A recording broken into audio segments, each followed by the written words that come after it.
Hi, y'all. How are you? It's me, Kimberly Cato of True Roots Counseling Services.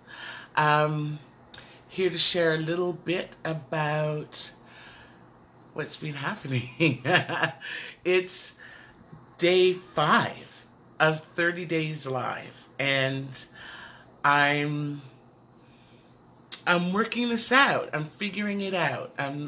Every step of the way, I'm learning something new every single day.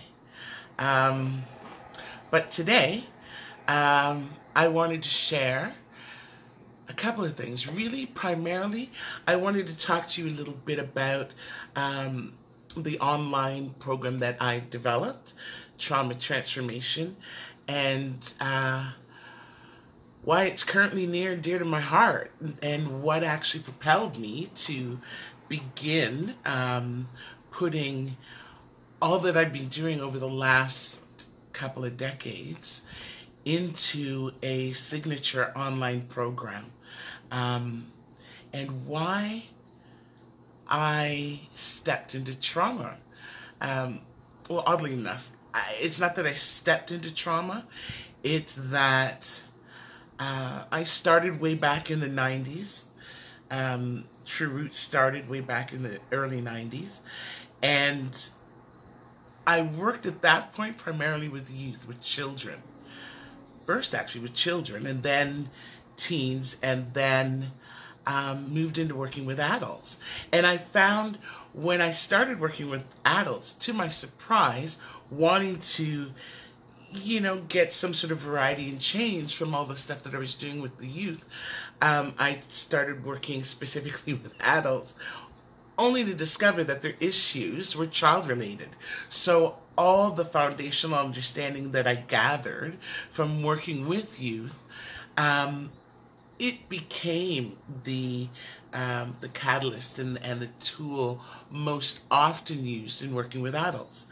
And then I come now to this point and discover that really much of the issues that I'm confronted with are as a result of things that happened in childhood that were traumatizing.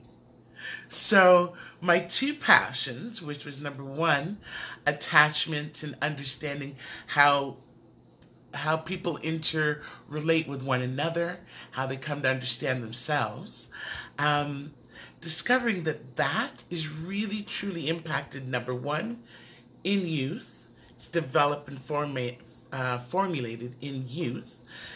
Your ability to relate to one another is really dependent on how you were able to attach as a child. And the bumps and the disruptions in that attachment is what brings people to me as an adult. And those things, those bumps, those disruptions in their attachment, those are things that are traumatizing. So I ended up doing the work with trauma. For today, I say all that to bring us to two little posts. I still have to figure out what you call those. But they're posts. I made 2 posts on my Kimberly Cato Psychotherapist page. And the first one, I remembered to bring my glasses for this. The first one says, for a seed to achieve its greatest expression, it must come completely undone. The shell cracks, its insides come out, and everything changes. To someone who doesn't understand growth, it would look like utter destruction. Funny thing just happened. Yeah, it would look like complete destruction. Computers are a wonderful thing. So really and truly, in order for us to grow, in order for us to change, in order for us to address the issues in childhood of trauma, we gotta kind of crack that seed. We gotta go into that transformational mode where we can, um, where we can really get to the heart of what's going on and causing disruptions in our ability to relate with one another. And that process is really painful.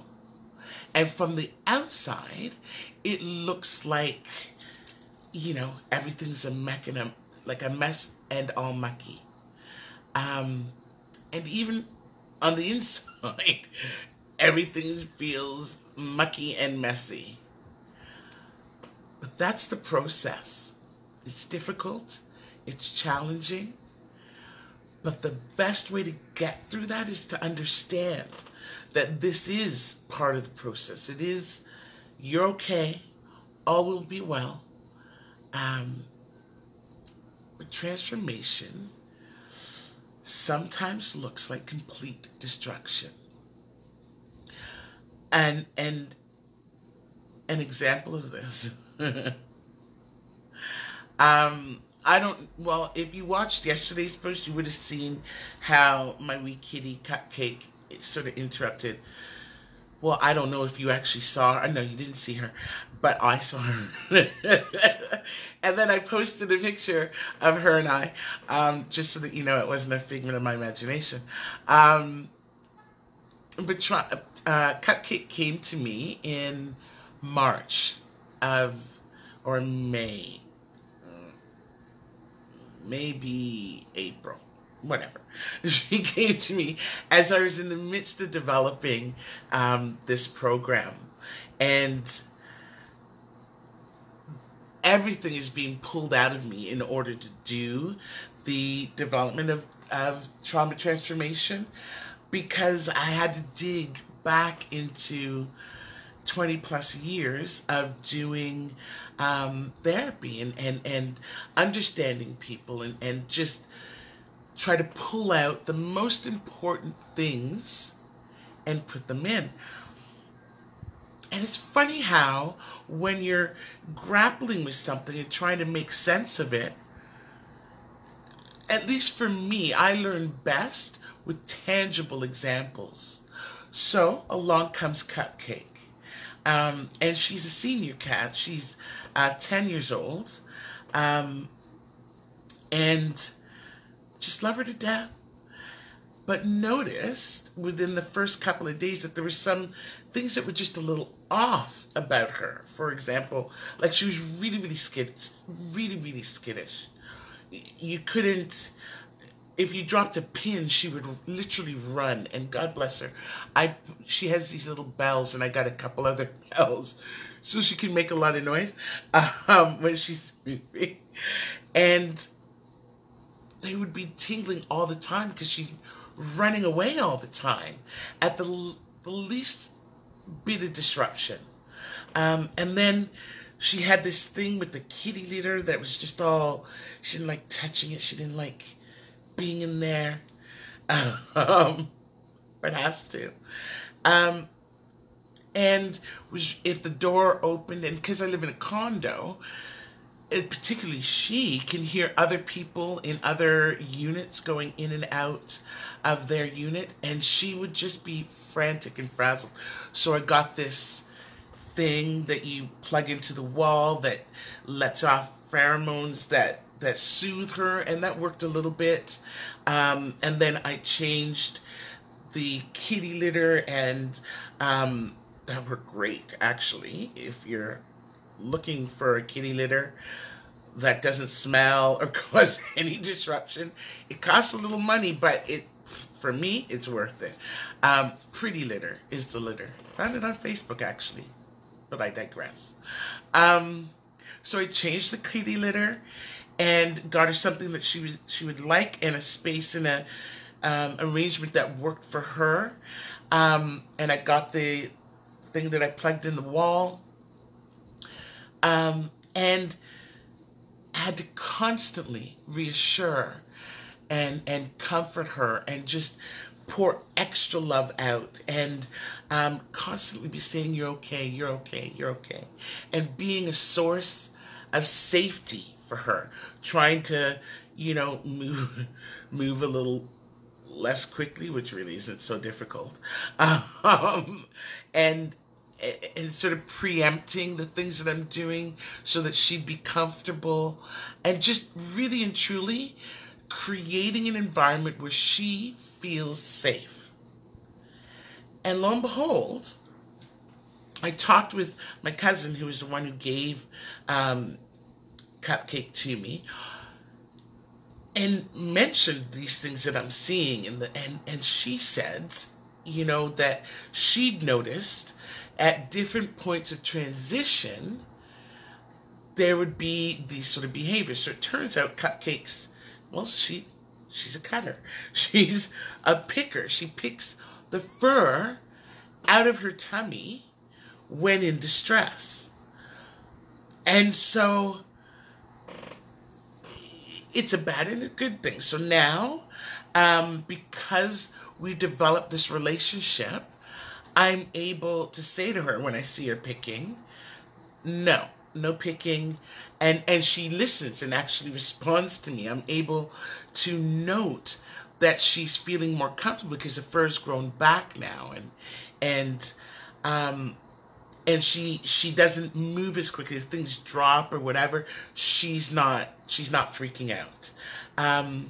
But it's all as a result of creating an environment in which she feels safe.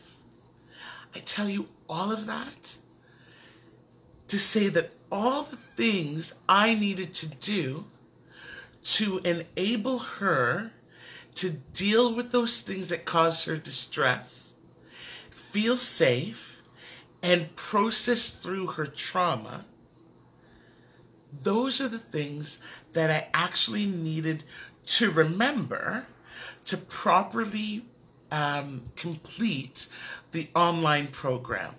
So everything happens for a reason. Everything comes together so very nicely. So much so that even in the process of developing this program, I was given this gift of Cupcake to really understand what it takes to process trauma and turn your tragedy into triumph. So this seed becoming undone, because truthfully, she and I were undone through this process. But, and to others, because when my partner came, because he travels for the winter, and he came, she'd already been here for a month. When he came and caused additional distress for wee Cupcake, he was able then to note the transition in her. So we have good days, we have bad days. Some days are better than others. Some weeks are better than others. But she's no longer picking. She's no longer pulling out the fur. She's no longer running at the least of everything. And she feels safe. So one of the most important things, in spite of the being pulled and feeling, like your life and everything is completely destroyed as you're going through the process of turning your trauma into triumph, know that there is another side. And that brings me to the second post that I have up on my page that says, too often we think we'd be just fine if there weren't so many storms in life. But that's absolutely not true. Real peace comes from going through the storms and winning the battles of life. So we were in the midst of a storm, my cupcake and I, and she was learning her new environment. I was trying to get used to having a brand new cat in my, well, brand new to me, in my condo, and the storm of pulling out of my brain all the things that I need to for the online program. But here we are on the other side of that. Victorious. She's no longer pulling her hair. And I, this weekend, will be finished all the necessary videotaping and things that I need to for the program to be submitted and completely built out. So in 3 weeks, come the end of August for sure, the program will be finished. Huh. And I'll be on the other side. And so the battle of life has been won. So don't lament or be sad for the storm. And don't look at the storm and think that it's a bad thing. We have to reframe the way we look at storms and difficulties in life, because they're there to teach us something and to enable us to transition into the next phase. And for us, here at True Roots, me specifically, that next stage is the triumph. So stay tuned. Thanks for kicking with me on this little live. I'm not quite sure how long I've been talking. I noted yesterday I thought I was only talking for a minute or two, and it turned out to be more than 9. So I apologize if it's too long.